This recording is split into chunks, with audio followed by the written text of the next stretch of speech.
Nima bo'lyapti? Tashqarida nima bo'lyapti rostdan dada? Hech narsa bo'layotgani yo'q azizim. Ki o'yinni davom ettiraylik. Bu tovush nimaniki?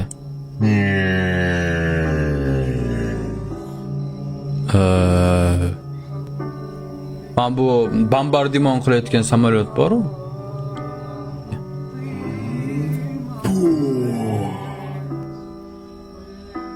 Bomban tovushi. Nima uchun yosh bola bunaqa ma'lumotlar bilish kerak? Yosh bola bo'lsa agar. Azizim, meni eshit. Agarda sen ushbu tovushni eshitsang, bombalarni va bombardimon samolyotlarni qo'rqmagin, xo'pmi? Agarda bu tovushlarni eshitsang, sen kulishing kerak. Mana shunaqa kul, xo'pmi? Nima uchun? Xo'p, mayli dada. Yaxshi qizalog'im.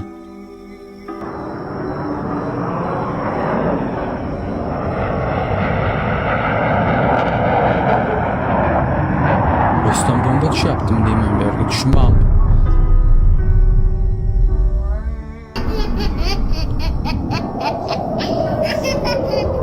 Men o'zim boshqacha his qilib boshlayapman, lekin bolalar nimagandi?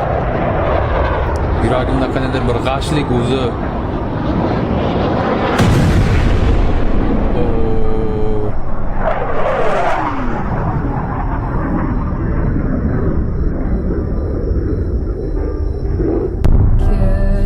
في طيارة لا قذيفي قذيفي احنا قصتي بضحك طلعت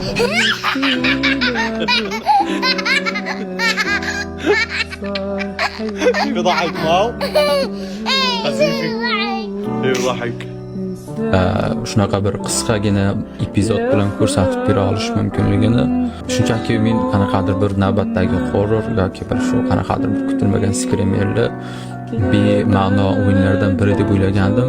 Aslida juda tubdan adashgan ekanman. Bu o'yinni ko'rib, hozir bo'layotgan vaziyatni ko'rib, keyin hozir videoni oxirida ko'rgan hayotda sodir bo'lgan videorolikni ko'rib shuni tushunib yetyapman. Yana bir marotaba men ham sizlardan so'ragan bo'lardimki, shukr qilishni. Mamlakatimiz tinch, yurtimiz tinch, hech qanaqa urushimiz yo'q.